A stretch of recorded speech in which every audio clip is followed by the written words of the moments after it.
Hi, and welcome to Blood Sugar Basics.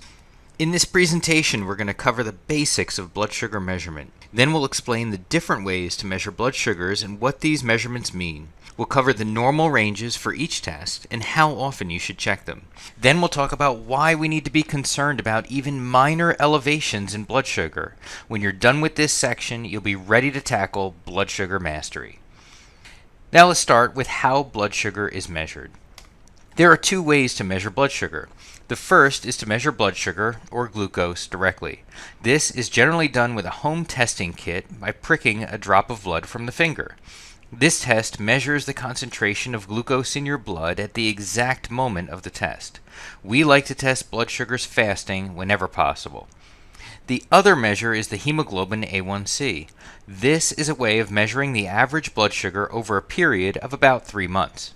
Unlike the glucose test, testing hemoglobin A1C does not give you a measurement of how much sugar is in the blood.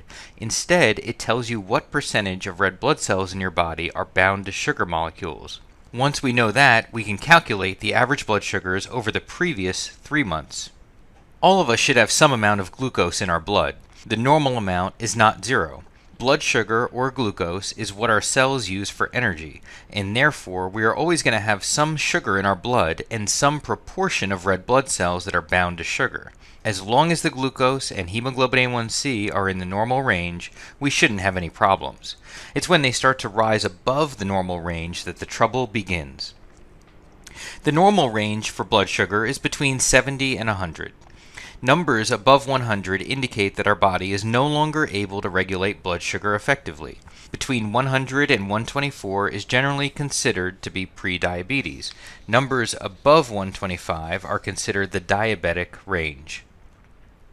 Hemoglobin A1C is measured differently, so the ranges are different. A normal hemoglobin A1C is between 4 and 5.6, and that represents the normal percentage of your red blood cells that are coated in sugar.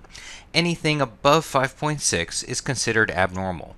Levels from 5.7 to 6.4 correspond with prediabetes, while numbers 6.5 and above are consistent with diabetes. Well, how often do we need to check our blood sugars? The answer to this question really depends on your individual needs.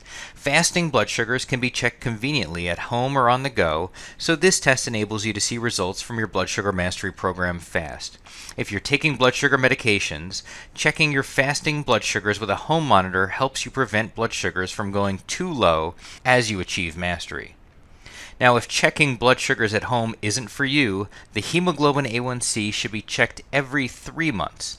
You can check it more frequently to see which direction your sugars are trending, but as you start to tackle blood sugar mastery, be aware that the full impact of your program will only show up after the first 3 months. There are some home testing kits for hemoglobin A1C available, but this is generally a test best performed by a professional laboratory. Both the fasting blood sugar and the hemoglobin A1C are effective ways to follow the results of your mastery program, so just decide which one is going to be your preferred method and keep an eye on it as you go. Now let's talk about why blood sugar mastery is so important. Even if the blood sugar is in the slightly elevated range, bringing it down with blood sugar mastery makes a massive improvement in your health.